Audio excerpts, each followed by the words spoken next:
așa pișită legată. Aș vrea chiar mai pișit. N-am pișit.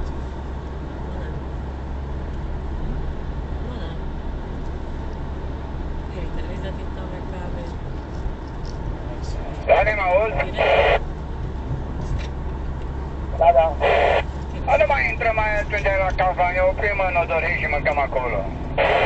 Bine, eu nu știu unde, tu m-am găsit unde e ăla, nu mai știu unde e. Că pe lângă el trecem. Acum are rost să intrăm în oraș, așa că deloc ieșim afară pe aceea.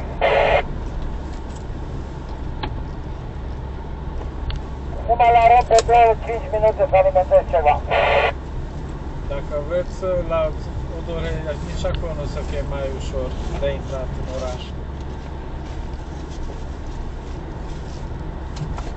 Așa că nu-i Kauflandul, colegul, pe drumul nostru de plecat către Bălăușesc.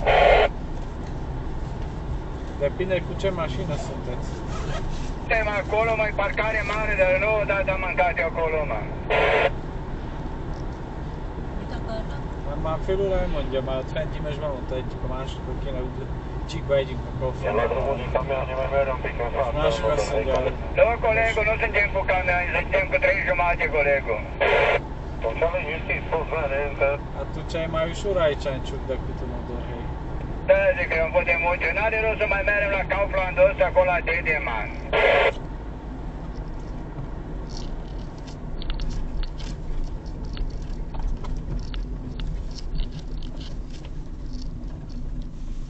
Pula, că aici și mai lângă Solaris, mă, la capăt orașului, mă. Da, sigur.